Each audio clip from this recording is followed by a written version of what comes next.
की मेरी ये क्लास वाक्य शुद्धि अशुद्धि पे होगी। दोस्तों वाक्य शुद्धि अशुद्धि का बहुत ही महत्वपूर्ण रोल होता है। आरओ की हम बात करें या पीसीएस की बात करें या अन्य एग्जाम की बात करें जिसमें वाक्य शुद्धि अशुद्धि पूछा जाता है। दोस्तों वाक्य शुद्धि अशुद्धि को लोग अक्सर ही गलत कर देते हैं। दोस्तों मेरा ये प्रयास रहेगा कि वाक्य शुद्धि अशुद्धि की जितनी भी चीजें आप लोगों के लिए इंपॉर्टेंट है वो सभी चीजों को मैं आप लोगों को बता दूं, जिससे कि वाक्य शुद्धि अशुद्धि आप लोगों को गलत ना होने पाए। दोस्तों इसमें ज्यादा कुछ विशेष नियम नहीं है, कुछ चीजें होती है जिसपे विशेष ध्यान देना होता है। तो दोस्तों आइए शुरू करते हैं, देखते हैं वो चीजें क्या है। दोस्तों वाक्य शुद्धि अशुद्धि की कुछ सामान्य नियम है, तो हम लोग देखते हैं कि पहला नियम क्या है। दोस्तों पहला है, यदि वाक्य में एक ही लिंग वचन और पुरुष के अनेक विभक्ति रहित कर्ता हो और अंतिम कर्ता के पहले और संयोजक, ये दोस्तों ये ध्यान दीजिएगा, ये और संयोजक है, ये और क्या है, संयोजक है, आया हो तो इन कर्ताओं की क्रिया उसी लिंग के बहुवचन में होगी। दोस्तों दिमाग पे ज्यादा स्ट्रेस ना दीजिए, मैं बिल्कुल आसान तरीके से आप समझाऊंगा कि इसकी लैंग्वेज क्या है। दोस्तों आप लोग बिल्कुल ध्यान दीजिएगा, जैसे मैं बता रहा हूं बिल्कुल आप लोगों को वैसे ही ध्यान देना है। दोस्तों आप यहां देखिए कि इसमें यह लिखा हुआ है कि यदि वाक्य में एक ही लिंग वचन और पुरुष, दोस्तों एक ही लिंग का मतलब यह है कि चाहे स्त्रीलिंग की हो या पुल्लिंग हो, एक ही लिंग हो, वचन हो, वचन एक वचन द्विवचन बहुवचन की यहाँ बात हो रही है, और पुरुष मध्यम पुरुष उत्तम पुरुष और अन्य पुरुष की यहाँ बात कर रहा है कि अनेक विभक्ति रहित कर्ता हो और अंतिम कर्ता के पहले और संयोजक आया हो तो इन कर्ताओं की क्रिया उसी लिंग के बहुवचन में होगी। तो दोस्तों एग्जाम्पल हम देखते हैं, एग्जाम्पल से आप लोगों को पूरी तरीके से समझ में आएगा। जैसे एग्जाम्पल है, आशा उषा और पूर्णिमा स्कूल जाती हैं। तो यहाँ दोस्तों ये देखिए कि आशा उषा और पूर्णिमा ये एक ही लिंग है, एक ही लिंग मतलब ये स्त्रीलिंग है। और वचन, वचन क्या है, एक ही वचन है, एक वचन में है सब लोग। ये देखिए आशा उषा और पूर्णिमा। और पुरुष, पुरुष ही क्या है, अन्य पुरुष ही है। तो ये दिया है कि अनेक विभक्ति रहित कर्ता हो और अंतिम कर्ता के पहले और लगा हो। तो ये देखिए दोस्तों अंतिम कर्ता क्या है, पूर्णिमा, पूर्णिमा के पहले और संयोजक लगा हुआ है। तो इन कर्ताओं की क्रिया उसी लिंग के बहुवचन में होगी। तो इसका मतलब ये हुआ है कि इनकी जो क्रिया होगी तो क्या होगी, बहुवचन में होगी। तो ये जैसे ये स्त्रीलिंग है तो क्रिया क्या है, क्रिया होगा ये जाति, जाति क्या है, ये स्त्रीलिंग है, क्योंकि कर्ता भी स्त्रीलिंग है इसलिए क्रिया भी स्त्रीलिंग होगी। लेकिन वो किसमें होगी, बहुवचन में होगी। ध्यान दीजिएगा ये बहुवचन में होगी। तो बहुवचन ये है के द्वारा ये बहुवचन ये प्रकट हो रहा है। तो दोस्तों ये पहला नियम आप लोगों को क्लियर हो गया होगा कि एक ही लिंग है, एक ही लिंग मतलब यहाँ ये देखिए कि आशा उषा और पूर्णिमा एक ही लिंग है यानी कि स्त्रीलिंग में है। वचन, वचन ये क्या है, एक ही वचन है, एक वचन में है। और पुरुष, पुरुष मतलब जैसे उत्तम पुरुष होता है, मध्यम पुरुष होता है, अन्य पुरुष होता है ना। तो ये क्या हो गया, ये अन्य पुरुष की है, आशा उषा और पूर्णिमा। तो ये क्या हो जाएंगे, इसकी क्रिया जो है ये स्त्रीलिंग होगी और ये बहुवचन में होगी। दोस्तों दूसरा नियम देखते हैं क्या है, यदि वाक्य में दो भिन्न लिंगों के कर्ता हो और दोनों द्वंद्व समास के अनुसार प्रयुक्त हो तो उनकी क्रिया पुल्लिंग बहुवचन में होगी। दोस्तों यहाँ आप ये देखिए दो भिन्न लिंग से क्या मतलब है, दो भिन्न लिंग मतलब स्त्रीलिंग और पुल्लिंग की बात कर रहा है। दो भिन्न लिंगों के कर्ता हो और दोनों द्वंद्व समास के अनुसार प्रयुक्त हो तो उनकी क्रिया पुल्लिंग बहुवचन में होगी। जैसे यहाँ ये देखिए एग्जाम्पल में नर नारी गए। दोस्तों यहाँ ये दो भिन्न लिंग है, नर पुल्लिंग में है और नारी स्त्रीलिंग में है, और इनकी क्रिया क्या होगी, पुल्लिंग में होगी और बहुवचन में होगी। तो ये हो गया गए। यहां आप ये देखिए दोस्तों, गए क्या है, पुल्लिंग में है और ये बहुवचन में है। इसी प्रकार दूसरा एग्जांपल, राजा रानी आए। दोस्तों राजा पुल्लिंग में है, रानी स्त्रीलिंग में है और इनकी क्रिया क्या हुई, आए। ये पुल्लिंग बहुवचन में हुई। दोस्तों तीसरा नियम क्या है देखते हैं। यदि वाक्य में दो भिन्न भिन्न विभक्ति रहित एक वचन कर्ता हो और दोनों के बीच और संयोजक हो तो उनकी क्रिया पुल्लिंग बहुवचन में होगी। तो दोस्तों यहां आप ये देखिए कि एग्जाम्पल में यहां ये दिया हुआ है कि दो भिन्न भिन्न विभक्ति रहित एक वचन कर्ता हो। कर्ता कैसे हो, दो भिन्न भिन्न हो और एक वचन हो। तो दोस्तों ये एग्जाम्पल में आप ये देखिए, हिमेश और श्रेया। हिमेश दो भिन्न भिन्न कर्ता हैं, हिमेश पुल्लिंग में है और श्रेया स्त्रीलिंग में है, ठीक है। तो यहाँ ये देखिए दो भिन्न भिन्न विभक्ति रहित एक वचन कर्ता हो और ये दोनों एक वचन कर्ता हैं। अब यहाँ ये देखिए दोनों के बीच और संयोजक आए। यहाँ ये देखिए दोनों के बीच श्रेया और हिमेश के बीच कौन सा संयोजक है, और संयोजक है। तो उनकी क्रिया किसमें होगी, पुल्लिंग बहुवचन में होंगे। तो यहाँ ये देखिए दोस्तों, गाना गाते हैं, तो ये क्या हो गया, ये बहुवचन हो जाएगा। तो यहाँ आप ये देखिए दोस्तों कि हिमेश पुल्लिंग में है और श्रेया स्त्रीलिंग में है, दो भिन्न भिन्न कर्ता हो गए और दोनों और संयोजक से जुड़े हुए हैं, तो उनकी क्रिया क्या होगी, पुल्लिंग बहुवचन में। तो क्रिया क्या है, क्रिया ये गाते और बहुवचन है, तो क्रिया क्या हो गई, गाते हैं। अब ये दोस्तों इसी प्रकार ये देखिए दोस्तों, बाघ और बकरी एक घाट पानी पीते हैं। तो यहाँ ये देखिए दोस्तों, बाघ पुल्लिंग में है और बकरी स्त्रीलिंग में, ये दो कर्ता हो गए और दोनों किससे जुड़े हुए हैं, और संयोजक से जुड़े हुए हैं। और इनकी जो है ये क्रिया क्या होगी, क्रिया ये हो गई बहुवचन में है, पीते हैं। दोस्तों आप यहाँ ये ध्यान दीजिएगा, यहाँ बाघ और बकरी एक घाट पानी पीती हैं नहीं होगा, यहाँ ये हो है कि बाघ और बकरी एक घाट पानी पीते हैं। उसी प्रकार दोस्तों ये देखिए, पिंकी और राजू विद्यालय जाते हैं।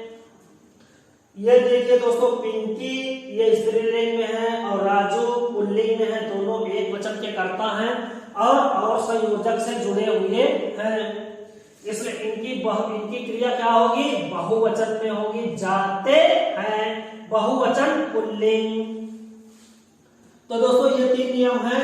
अगला नियम देखते हैं क्या है दोस्तों, चौथा नियम देखते हैं क्या है। यदि वाक्य में दोनों लिंगों और वचनों के अनेक कर्ता हो तो क्रिया बहुवचन में होगी और उनका लिंग अंतिम कर्ता के अनुसार होगा।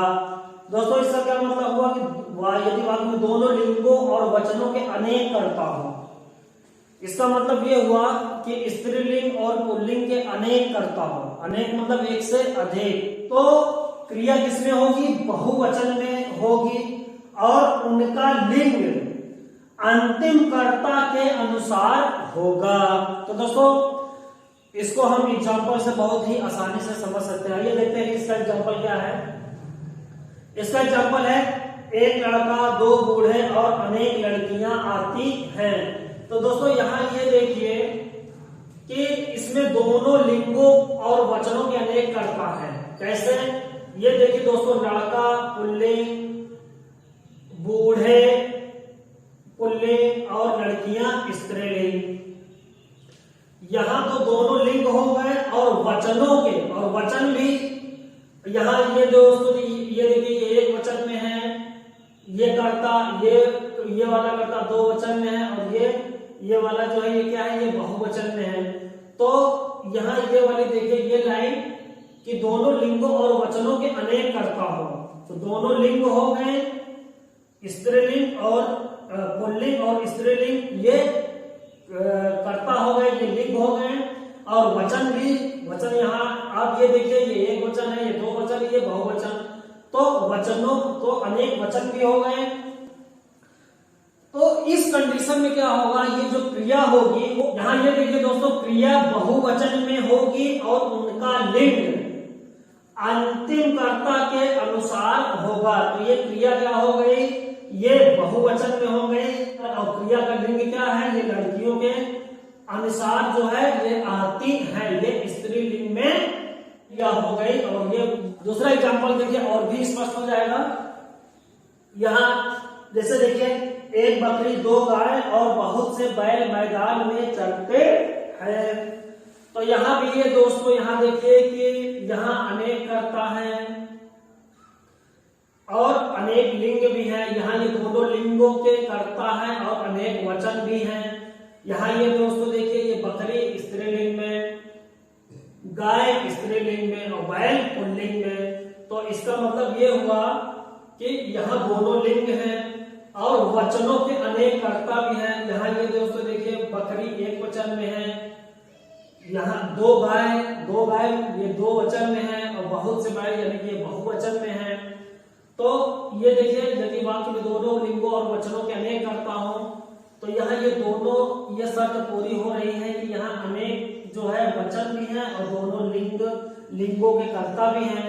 तो क्रिया कैसी होगी, क्रिया बहुवचन में होगी, और बहुवचन में होगी, और लेकिन जो है उनका लिंग क्या होगा, लिंग अंतिम कर्ता के अनुसार होगा। तो यहाँ ये देखिए, बैल क्या है, अंतिम कर्ता यहाँ बैल है, इसलिए क्रिया भी इसी के अनुसार ये चरते हैं। यहाँ ये चरती नहीं होगा। यहाँ ये दोस्तों देखिए, यहाँ लड़कियां थी, इसलिए जो एक क्रिया स्त्रीलिंग में हुई, आती हैं, और यहाँ ये बैल है, इसलिए यहाँ क्रिया क्या हो गई, ये जो है पुल्लिंग में होगा, ये चरते हैं। तो इसका सिंपल सा मतलब ये होगा कि जहां दोनों लिंगों के अनेक जो है वचन के कर्ता हो, तो वहां क्रिया वो बहुवचन में होगी ही, और उसका लिंग अंतिम कर्ता के अनुसार, अंतिम कर्ता इसमें ये है और इसमें ये है, तो अंतिम कर्ता के अनुसार इसमें यहाँ ये देखिए, ये क्रिया स्त्रीलिंग में आई थी और यहाँ अंतिम कर्ता बैल है, इसलिए ये क्रिया क्या आई है, ये पुल्लिंग में आई है, ये चरते हैं।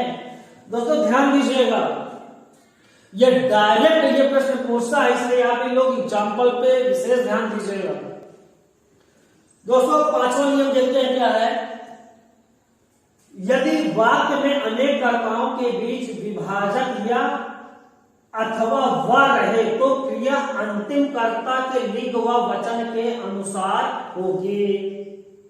इसमें क्या बात है, यदि वाक्य में अनेक कर्ताओं के बीच, अनेक कर्ता हो, कोई वाक्य है उसमें अनेक कर्ता हो और उनके बीच विभाजक या अथवा व रहे, तो क्रिया हमेशा अंतिम कर्ता के लिंग व वचन के अनुसार होगी। एग्जाम्पल से एकदम समझ में आ जाएगा सही से। देखिए, घनश्याम की 5 दरियां व 1 कंबल बिकेगा। तो यहां ये देखिए दोस्तों, यहां अनेक कर्ता हैं और अनेक कर्ताओं के बीच ये क्या है, या अथवा व है। तो घनश्याम की 5 दरिया व 1 कंबल बिकेगा। तो यहाँ ये दोस्तों ये देखिए कि ये व विभाजक है और यहाँ अनेक कर्ता, अनेक देखिए ये दोस्तों इसमें कितने कर्ता हैं, एक तो घनश्याम हो गया, ये दरिया हो गई और ये कंबल हो गया, तो अनेक कर्ता हो गए। और ये दोनों किससे जुड़े हुए हैं, वा से जुड़े हुए हैं। ये सब ये विभाजन किससे हो रहा है, ये वा से हो रहा है। तो इसमें क्रिया कौन सी होगी, अंतिम कर्ता के लिंग व वचन के अनुसार होगी। तो अंतिम कर्ता यहाँ कौन है, अंतिम कर्ता दोस्तों यहाँ कंबल है। तो इसका जो ये क्रिया होगी वो अंतिम कर्ता के अनुसार होगा, इसलिए ये बिकेगा होगा, बिकेगी नहीं होगा। दोस्तों कंबल पुल्लिंग में है, इसलिए क्रिया भी पुल्लिंग में होगा। यहाँ कंबल एक वचन में है, इसलिए क्रिया भी आपको यहाँ एक वचन में मिलेगी। यहाँ कंबल, कंबल बिकेगा। दूसरे एग्जांपल देखिए दोस्तों, हरी का एक कंबल व 5 दरियां बिकेंगी। यहाँ ये दोस्तों, यहाँ ये कर्ता देखिए, तो हरी हो गया है, ये कंबल हो गया है, ये दरिया, यहाँ भी हमें करता है, लेकिन यहाँ अंतिम कर्ता क्या है दोस्तों, यहाँ अंतिम कर्ता दरिया है, दरिया। तो इसका क्रिया क्या हो गई, इसका क्रिया अंतिम कर्ता के लिंग व वचन के अनुसार होगी, तो इसलिए अंतिम कर्ता ये यहाँ दरिया है, इसलिए यहाँ क्रिया क्या हो जाएगी, बिकेंगे। ये स्त्रीलिंग है और ये बहुवचन में है, इसलिए इसकी क्रिया स्त्रीलिंग और ये बहुवचन में होंगे, बिकेंगे, अंतिम कर्ता के अनुसार होंगे। और यहाँ ये विभाजक या भी जुड़ा हुआ है, तो ये पॉइंट समझ में आया आपको दोस्तों। अंतिम एग्जांपल देख लीजिए, मोहन का बैल या सोहन की गाय बिकेगी। यहाँ ये देखिए दोस्तों, ये कर्ता मोहन हो गया, बैल हो गया, सोहन हो गया, गाय हो गई, इतने कर्ता है इसमें। तो इसमें ये क्रिया कौन सी होगी, क्रिया अंतिम कर्ता के अनुसार होगी। अंतिम कर्ता ये गाय है, स्त्रीलिंग में है, और ये बहुवचन में है, इसलिए क्रिया भी स्त्रीलिंग और बहुवचन में होंगे। तो दोस्तों ये मेरे ख्याल से ये पॉइंट्स आपको सब क्लियर होंगे दोस्तों। इसको मैं इसलिए बता रहा हूं क्योंकि वाक्य शुद्ध अशुद्धि करते समय इन सब चीजों को ध्यान देना बहुत जरूरी होता है। यदि आप लोग इन सब चीजों का ध्यान दे देंगे तो आपका वाक्य शुद्ध अशुद्धि गलत करने की संभावना बहुत कम हो जाएगी। दोस्तों छठा नियम देखते हैं क्या है, यदि उत्तम पुरुष, मैं, हम, मध्यम पुरुष, तुम, आप और अन्य पुरुष, वह, राम, सीता आदि एक वाक्य में कर्ता बनकर आए तो क्रिया उत्तम पुरुष के अनुसार होगी। तो दोस्तों उत्तम पुरुष आप जानते हैं, उत्तम पुरुष किसको कहते हैं, जिसमें मैं और हम को क्या कहते हैं, उत्तम पुरुष कहते हैं। और मध्यम पुरुष तुम और आप जहां हो वो मध्यम पुरुष कहलाता है, और अन्य पुरुष वह, राम, सीता आदि उसको अन्य पुरुष बोलते हैं। यदि ये तीनों एक वाक्य में कर्ता बनकर आए तो क्रिया क्या होगी, क्रिया उत्तम पुरुष के अनुसार होगी। एग्जाम्पल सही से समझते हैं, जैसे वह और हम जाएंगे, इसमें ये दोस्तों ये वह क्या है, वह अन्य पुरुष हो गया है, और हम क्या है, हम उत्तम पुरुष हो गया है। तो इसमें क्रिया क्या होगी, हम के अनुसार होगी, और हम बहुवचन में यूज होता है, इसलिए ये क्रिया कैसी होगी, ये बहुवचन होगी, वह और हम जाएंगे। दोस्तों ध्यान दीजिएगा। इसी तरह हरी, तुम और हम सिनेमा देखने चलेंगे, इसमें भी ये दोस्तों ये देखिए, हरी अन्य पुरुष में आएगा, तुम मध्यम पुरुष में आएगा, और हम उत्तम पुरुष में आएगा। इसमें तीनों पुरुषों के कर्ता है, हरि, तुम और हम, इसलिए इसमें क्रिया क्या होगी, क्रिया हमेशा ये उत्तम पुरुष के अकॉर्डिंग होगी। तो हम यहाँ उत्तम पुरुष हुआ, इसलिए यहाँ क्रिया क्या होगी, क्रिया जो है यहाँ इसके अकॉर्डिंग होगी, देखने चलेंगे। इसी प्रकार दोस्तों ये तीसरा देखिए, वह, आप और मैं चलूंगा, यहाँ ये दोस्तों ये वह अन्य पुरुष, आप उत्तम पुरुष, मध्यम पुरुष, और मैं उत्तम पुरुष, इसलिए क्रिया क्या होगी, मैं के अकॉर्डिंग होगी, तो मैं के अकॉर्डिंग चलूंगा।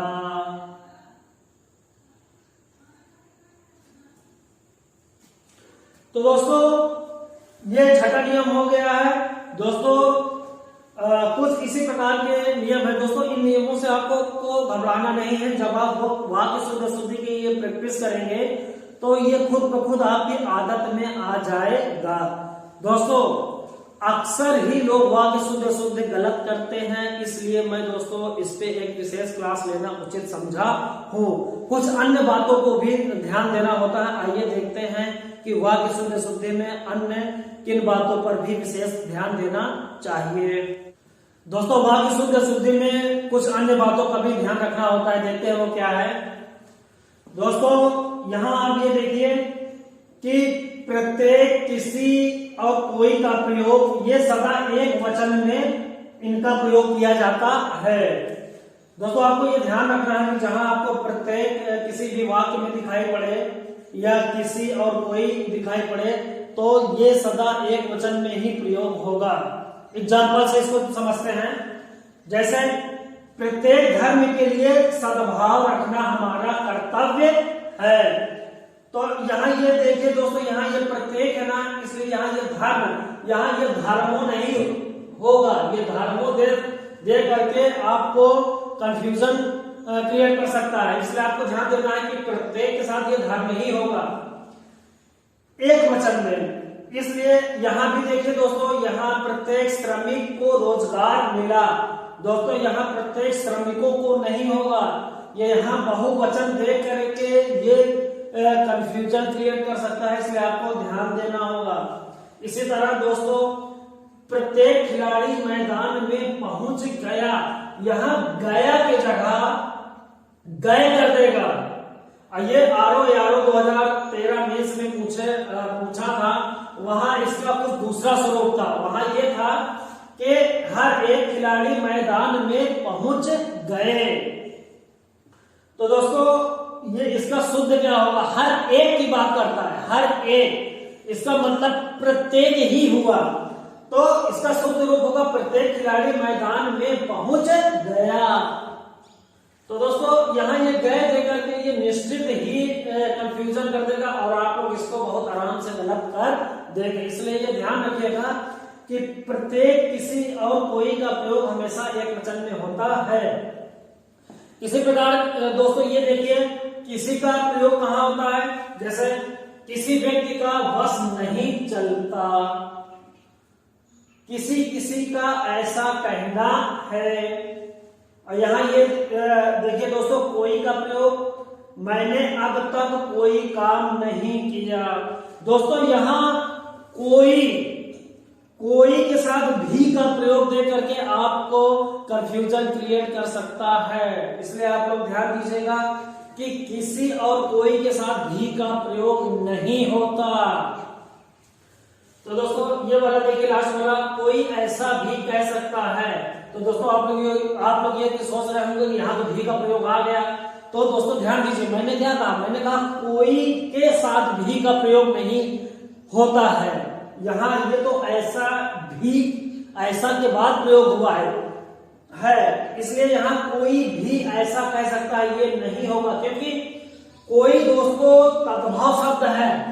कोई क्या है, तद्भव शब्द है और इसका तत्सम होता है को अपी। इसलिए कोई में को अपी भी समाहित रहता है।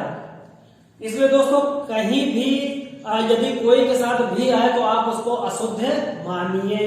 इसी तरह दोस्तों किसी के साथ भी का प्रयोग नहीं होता है, ध्यान दीजिएगा। तो इसी प्रकार देखते हैं द्वारा का प्रयोग कहाँ होता है। दोस्तों द्वारा का प्रयोग किसी व्यक्ति के माध्यम से जब कोई काम होता है तब वहां द्वारा का प्रयोग किया जाता है। और दोस्तों जब कोई काम किसी वस्तु के द्वारा होता है तो वहां से लगता है। इसको एग्जाम्पल से समझते हैं, जैसे मोहन द्वारा यह कार्य संपन्न हुआ। तो दोस्तों हम यहाँ ये नहीं कहेंगे कि मोहन से यह कार्य संपन्न हुआ। तो दोस्तों यहाँ क्या कहेंगे, यहाँ कार्य किसी व्यक्ति के माध्यम से हो रहा है, इसलिए यहाँ द्वारा प्रयोग करेंगे। और दोस्तों यहाँ ये देखिए, यहाँ चिमटे से रोटी सेकी जाती है। तो हम दोस्तों ये नहीं कहेंगे कि चिमटे के द्वारा रोटी सेकी जाती है।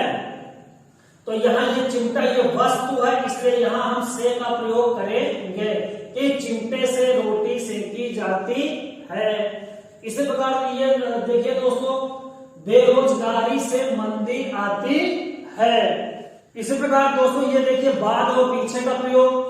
दोस्तों बाद का प्रयोग जहां समय का अंतर बताना हो वहां बाद का प्रयोग करते हैं, और दोस्तों जहां स्थान का अंतर बताना हो वहां पीछे का प्रयोग किया जाता है। दोस्तों यहाँ ये देखिए एग्जाम्पल से आपको समझ में आ जाएगा कि उसके बाद वह आया, मतलब वह कब आया, उसके बाद। तो दोस्तों यहाँ ये इस काल का अंतर साफ साफ यहाँ पता चल रहा है। जैसे मेरे बाद इसका नंबर आया, तो दोस्तों ये काल का अंतर है। इसी प्रकार ये दोस्तों यहाँ देखिए, उसका घर पीछे छूट गया और गाड़ी पीछे रह गई। तो दोस्तों यहाँ ये स्थान का अंतर ये यहाँ हो रहा है। तो दोस्तों आप लोग ज्यादा ना परेशान होइए, ये कुछ ऐसे नियम हैं जो कि जिसे बताना थोड़ा जरूरी था।